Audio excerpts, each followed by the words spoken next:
Okay, hello my dear friends, and welcome to the Great Books of China series, part 9. This time I thought I should leave Tang poetry for a minute and talk about a very popular book. A book that a lot of people who don't know anything about China have read, possibly the most famous book of all Chinese books. And I'm talking about, of course, the Dao De Jing. Uh, this is a very, very strange book. Let me just start off by saying that. It's a book without a handle, you might say. Every time you think you know what it's about and you think you can say with some certainty what it means, you can just open it and it turns you a complete curveball. And it's astonishing. It's one of the most translated books in the world. Certainly the most translated of any Chinese books. There are over 100 translations into English to date. I don't know exactly how many, but above 100 was last time I had that number in my head for some reason.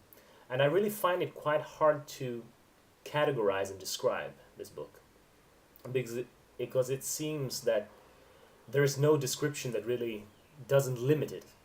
So I will satisfy myself here with calling it high poetry, or maybe in the words of Shakespeare's Hamlet, poem unlimited, with the necessary clarification, of course, that for me poetry is something way beyond religion in seriousness and dignity.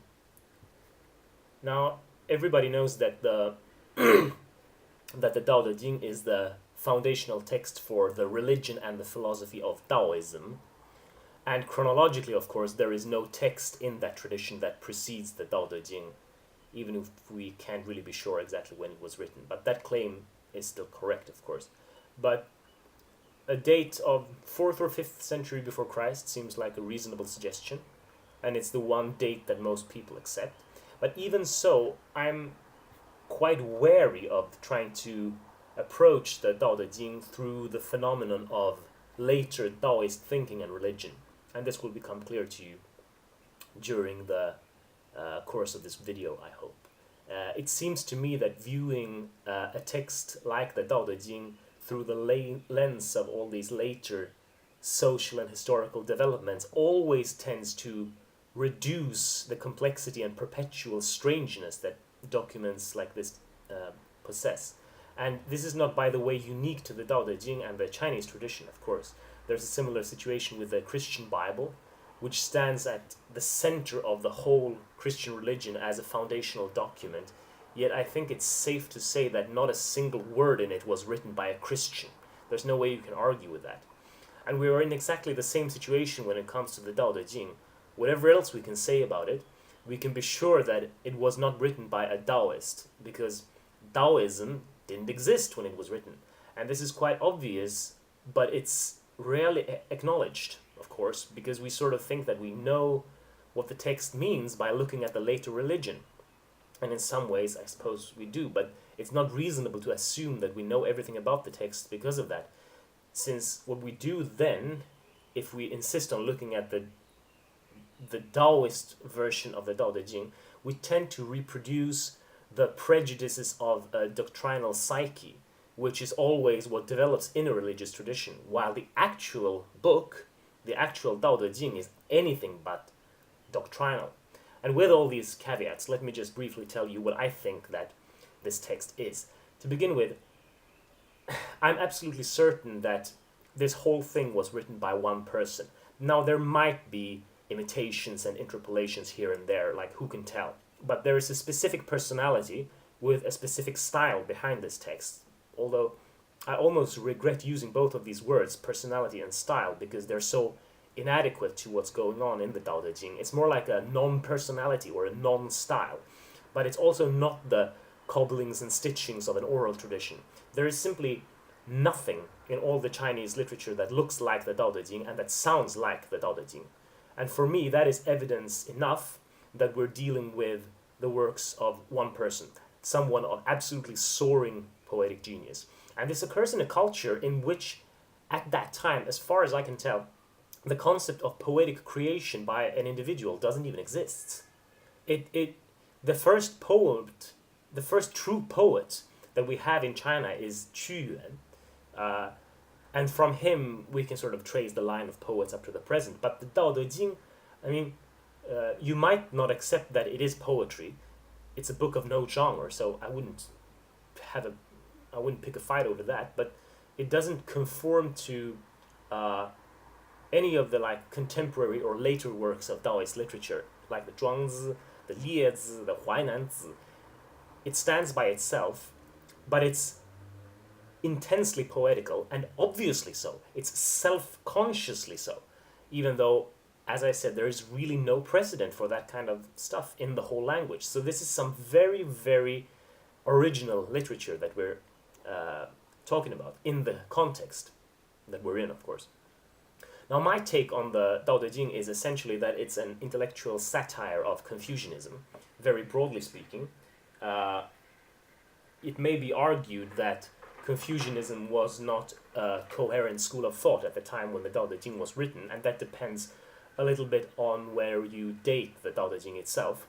Nevertheless, it's commonly accepted that the Dao De Jing at least frequently goes in dialogue with and in polemic with the what is later seen as these Confucian ideas. And we can describe this a little bit by recapitulating the general historical situation to give some background. So if we agree for the sake of the argument that the Dao De Jing is written in the 4th century BC, which is the most conventional date, then we're in the middle of what is called the Warring States period. And some of you watching probably know this background, but I'll go through briefly for those who are not familiar with early Chinese history. The Warring States were a number of quite large Chinese states that were spread out mostly over the so-called North China Plain. So this was at a period in history where there didn't exist any unified empire, and this situation was the outgrowth of a more or less feudal arrangement where these different states originally had been fiefdoms, you might say, who all pledged allegiance to a central monarchy, which at the time was represented by the royal family of the Zhou dynasty. Now, the Zhou royal dynasty still existed during the Warring States period when the Dao De Jing was written, but all these factually independent states would gradually withdraw even nominal allegiance to the Zhou monarchy during this period, and most of them started using the title king or Wang for themselves during this period as well. But because of their history, even if they were independent from each other politically, all of these states shared a common ethnicity, a common culture, a common language, a common literature, certain common religious beliefs, and so on, despite regional variations, of course.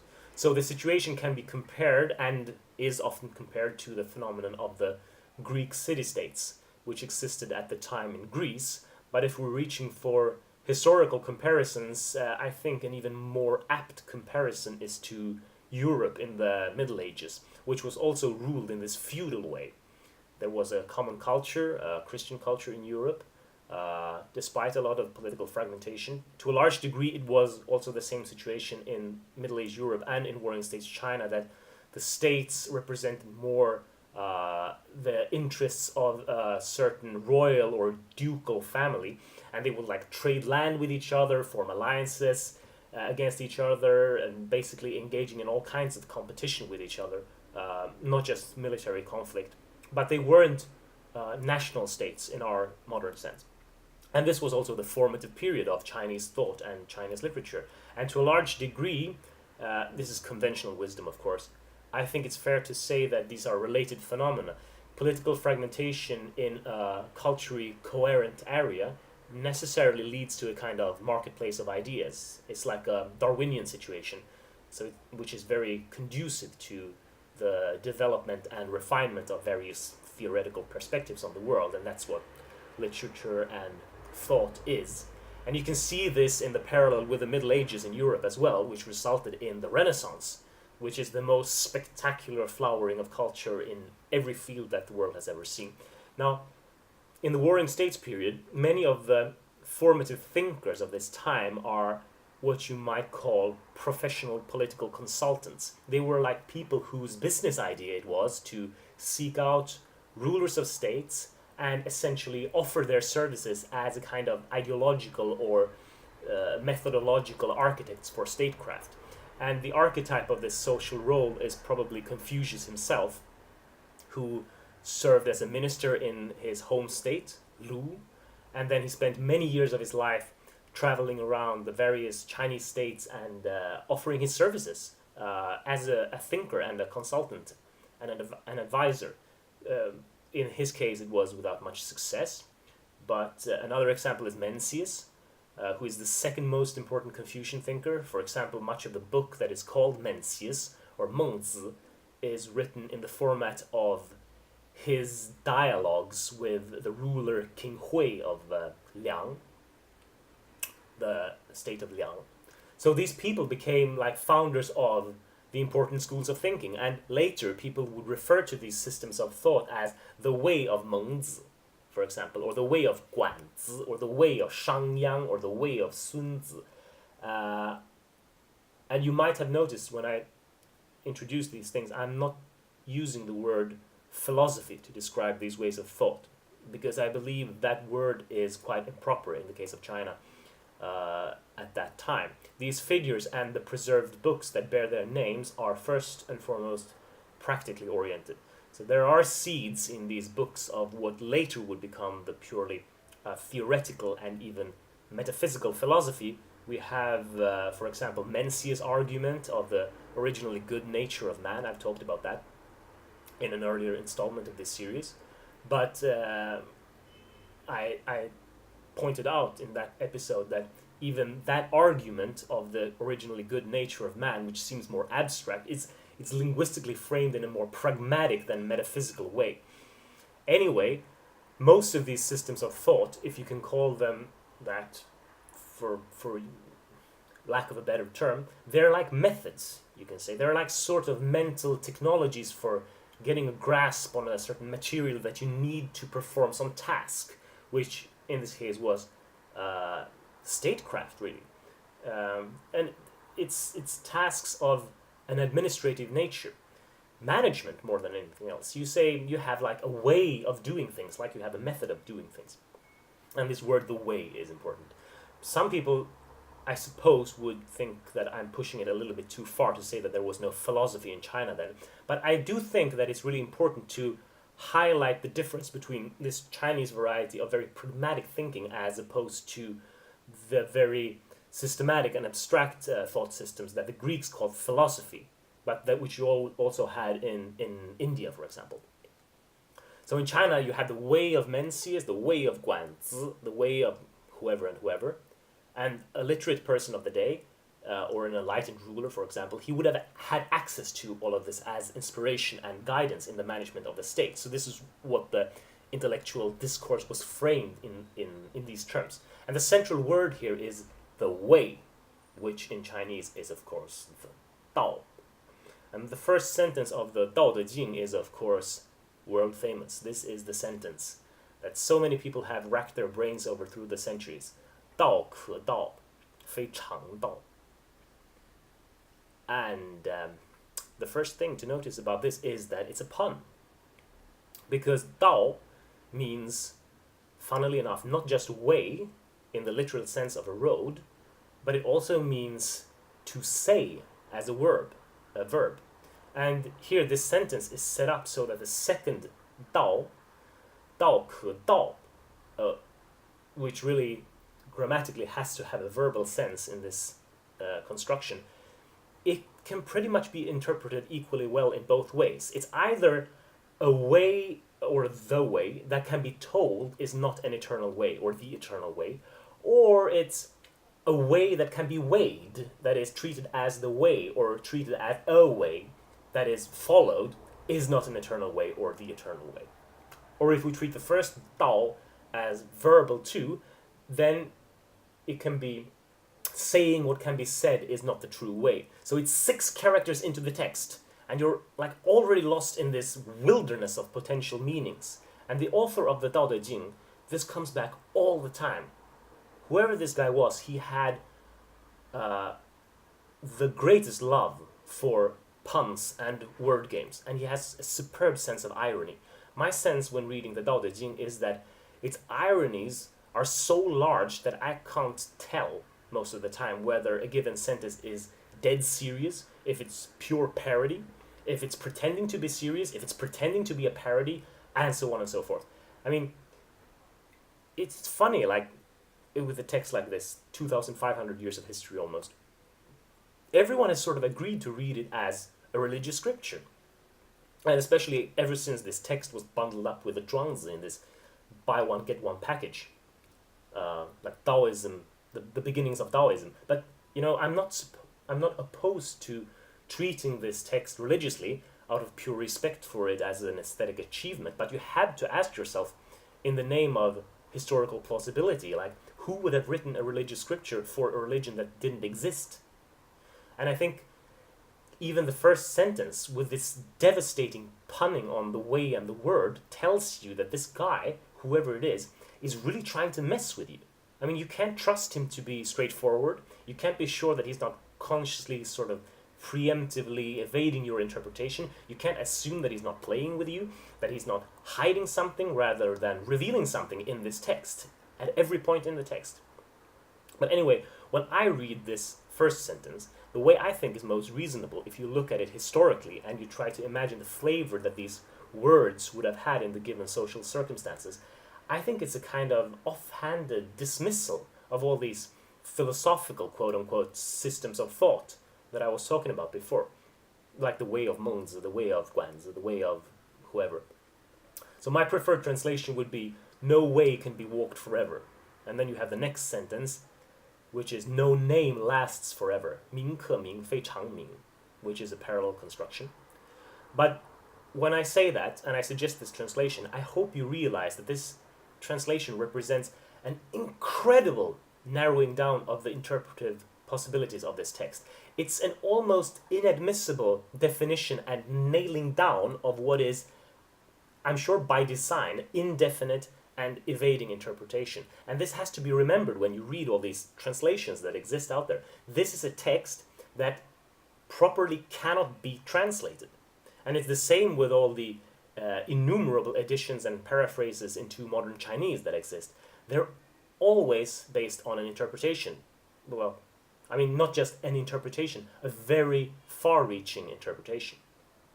Now, the whole first chapter of the Dao De Jing talks about the named and the nameless. And it goes like this. No path can be walked forever. No name lasts forever. Nameless is the beginning of all things. Naming is the mother of all things. Thus eternally without desire, we can see their subtle wonders. Eternally in desire, we can see their boundaries. These two arise from the same, as different names with the same referent. Hidden beyond the hidden is the gate of 1,000 subtle wonders.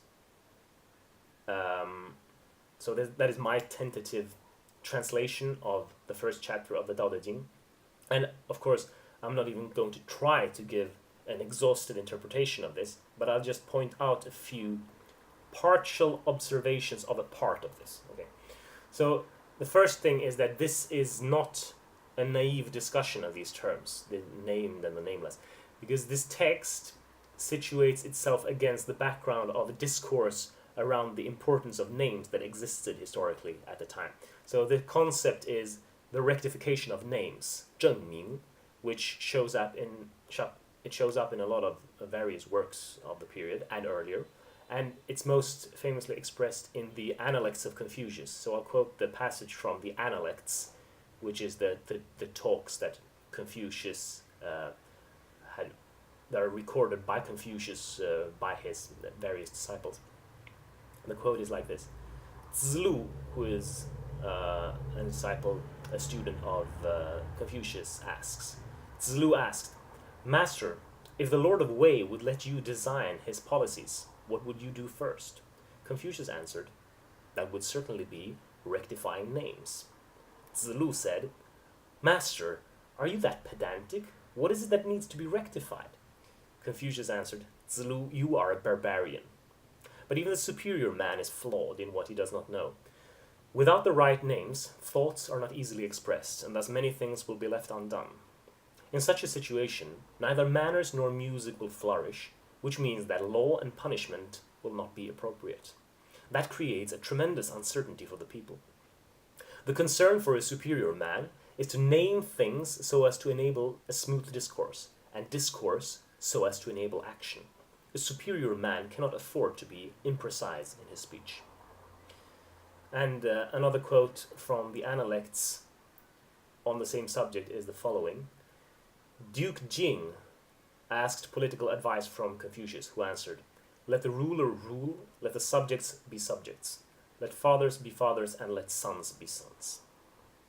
So the underlying theme here, which is really the point of the whole rectifying names discourse, is more or less that you should fix the meanings of words, or at least conventionally agree on the meaning of terms, as a necessary step in establishing social harmony. Now, the Dao De Jing, look at what it does.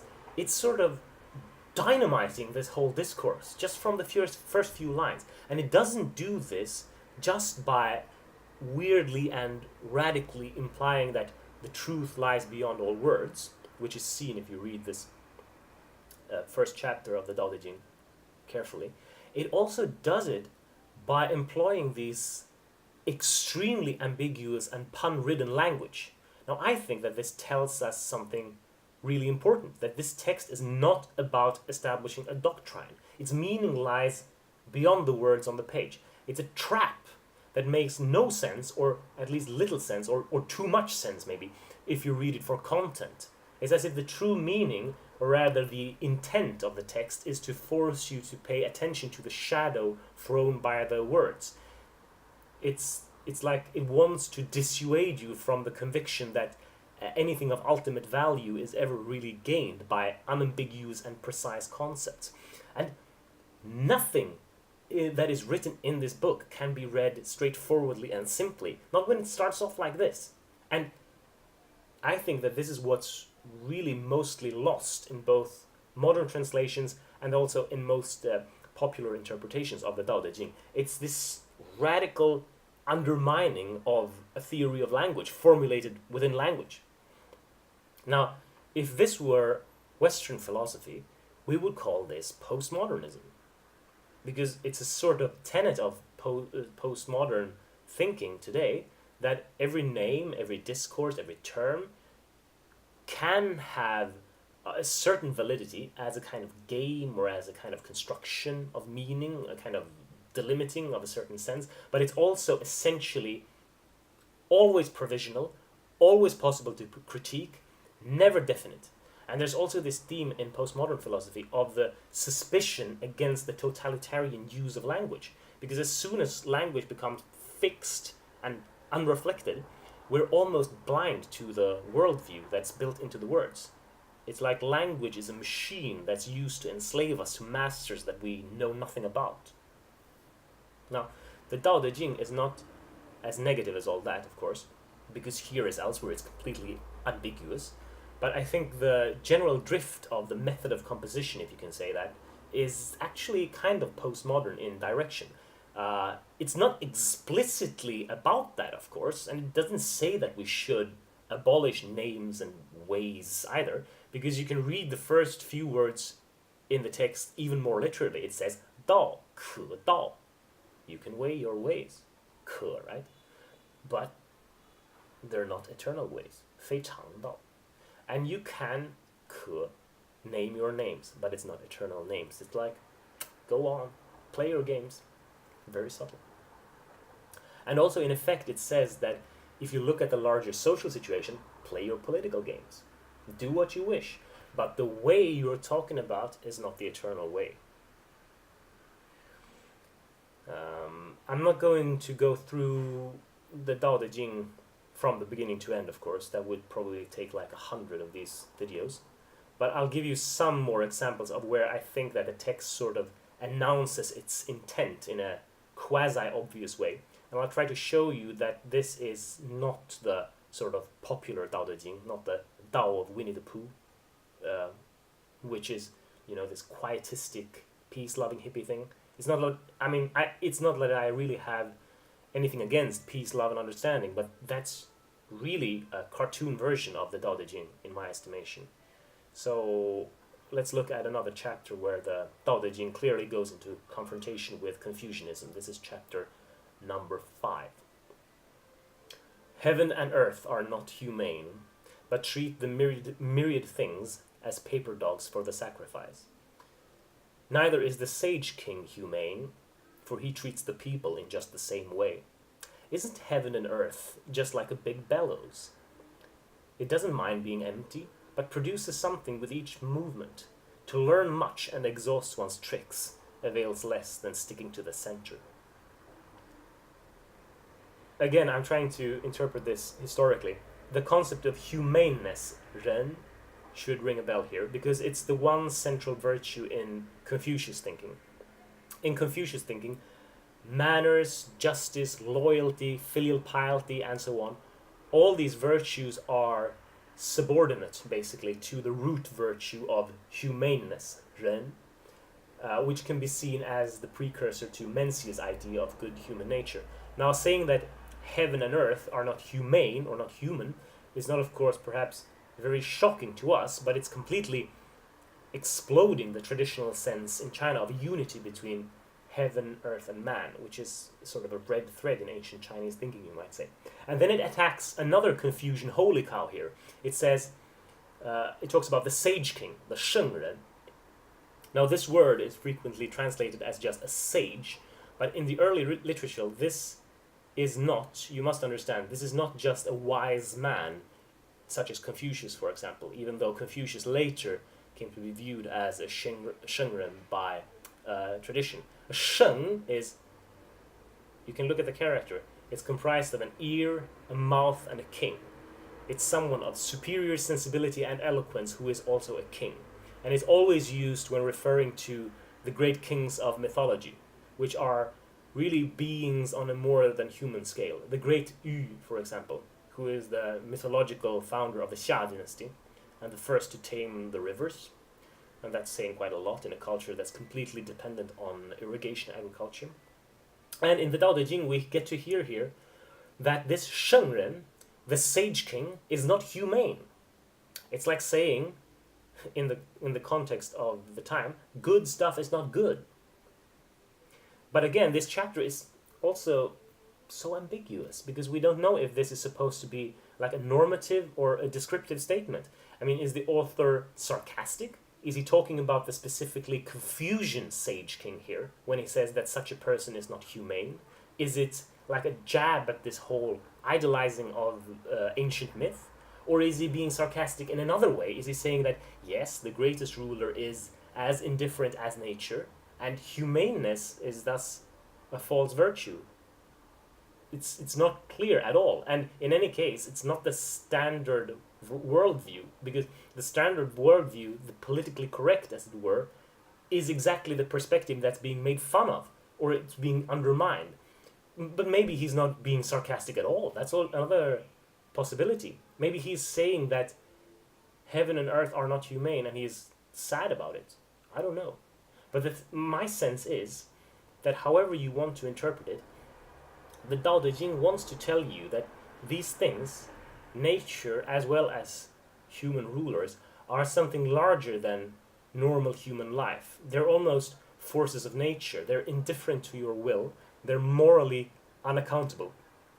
And it's not just this chapter. I get this sense a lot from reading the Dao De Jing.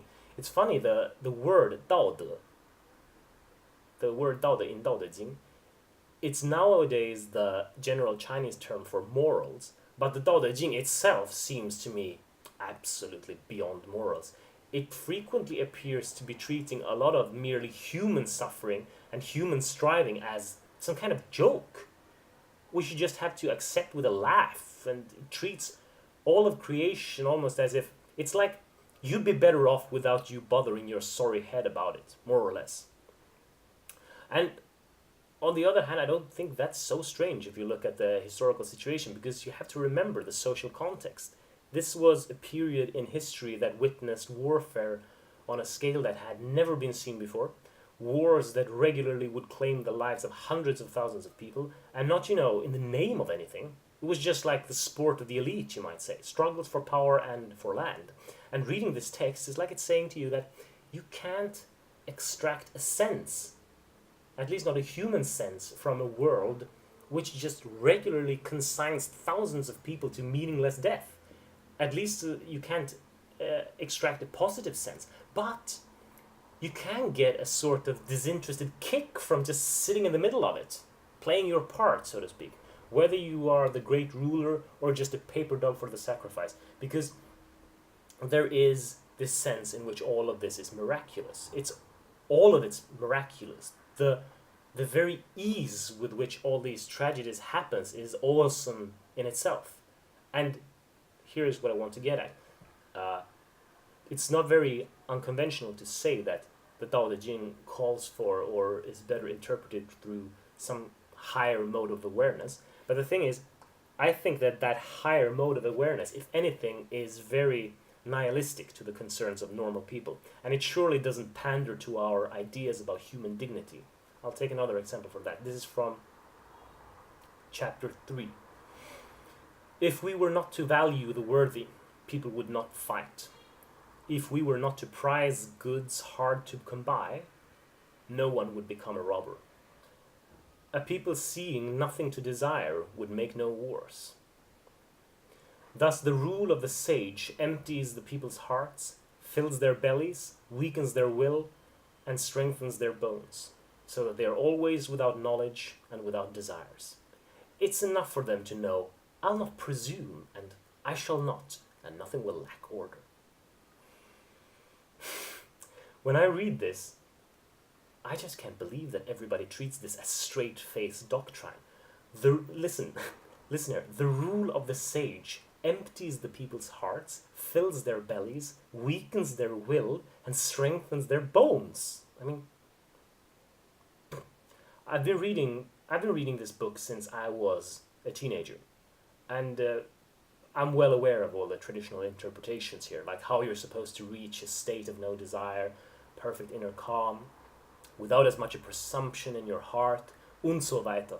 But even so, look at this kind of extreme and comical writing that the author is using to make this point here. It's not like he's not just puncturing the mainstream discourse of his time, he's having a bloody laugh at it while he's doing it. And how much can you trust someone who writes like that? I mean, is he really trying to show you a serious alternative to the mainstream discourse? What would it mean, knowing nothing of value? Everybody knows how practical that would be as a policy.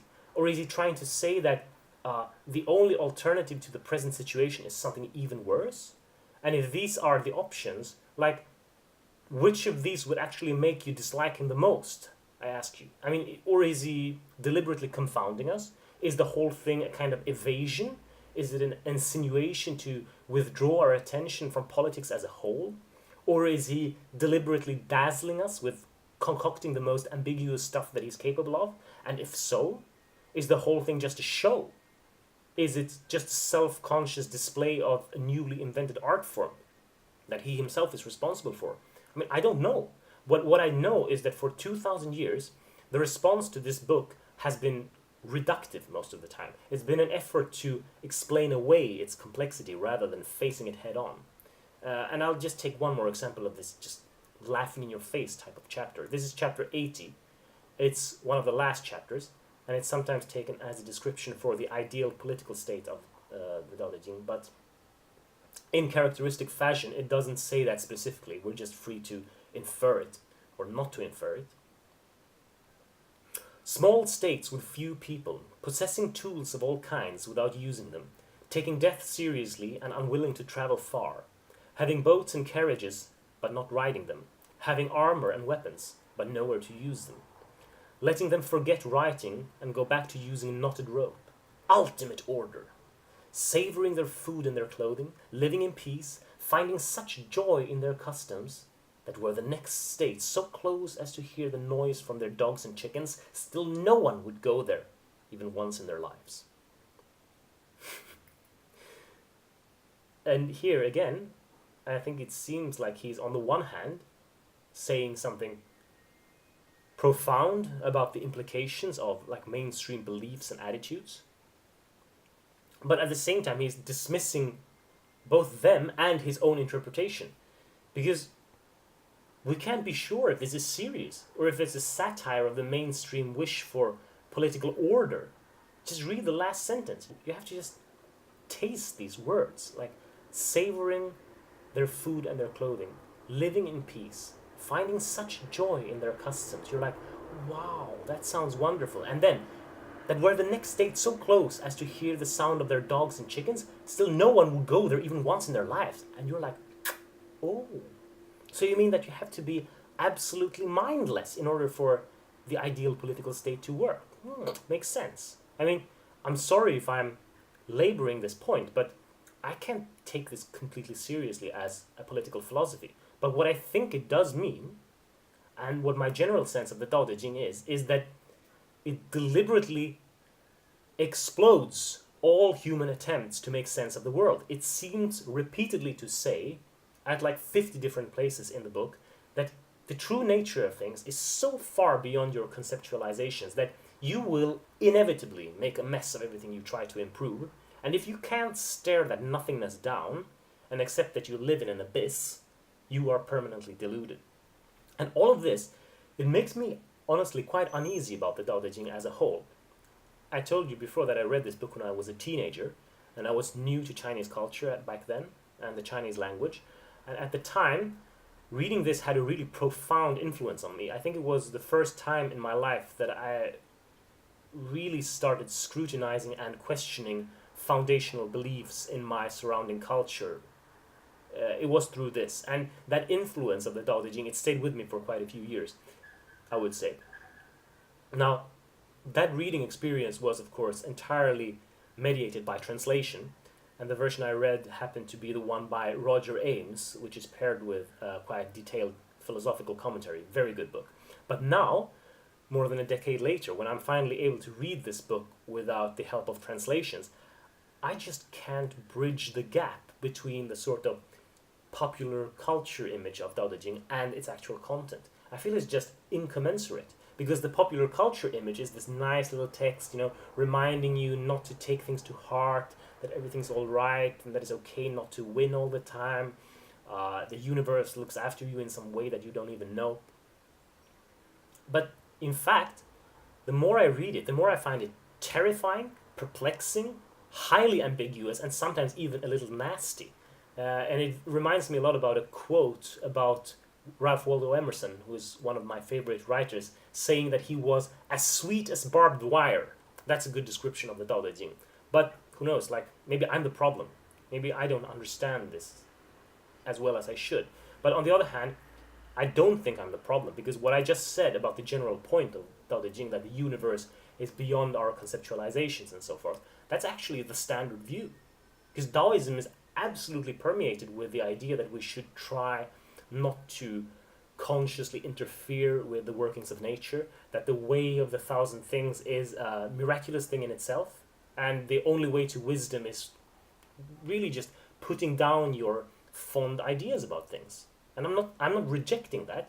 Far from it. I think that might well be the one most profoundly true spiritual insight of all mankind. I just think that for most people, living without a care in the world, like a Taoist sage, sounds really cozy and jolly, but an honest reading of this text in fact tells you that you have to accept the destruction of all of your ideals, all of your beliefs, all of your identity, all of yourself, essentially, and then become one with something that is at least as much abyss as heaven. You don't know. And the Dao De Jing, it doesn't say that out loud. It just sits there with like a sly laugh at our coping mechanisms and just like, can you be an infant? Which is a direct quote from the Dao De Jing. And we're all like, oh, an infant, a baby, without a care in the world, no prejudices, no evil. No. Lao Tzu, the author of the Dao De Jing, whoever he is, he means like infinitely pliable, void of identity, and, not the least, absolutely exposed to everything. That's what an infant is like. So my sense, in a nutshell, is that if you manage to withdraw your preconceptions about what like ancient Chinese wisdom means, not tea and cookies, this should properly terrify you. I'm gonna end this video right here, but I need to end it on the right note, because I need to emphasize one more thing, and that is, well, I've said it to begin with, but I have to repeat it. It's the uniqueness of this text as an aesthetic artifact. And then you say, like, why not a philosophical artifact?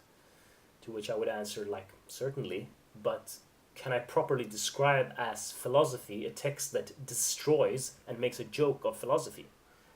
But as poetry, if we define true poetry by cognitive complexity, abundance of meaning, and wisdom, unsettling wisdom or not, this is an absolute peak in human literature, and there's nothing like it.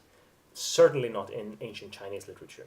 And I will probably get back to the Dao De Jing again sometime in the future and make another video or another couple of videos, because there are a lot of more constructive remarks that I can make about it. But I always prefer to build my house on a plot that's been cleared of rubble. And that's why this deconstruction of received opinion I just performed felt necessary. Thank you for listening anyway, and see you next time.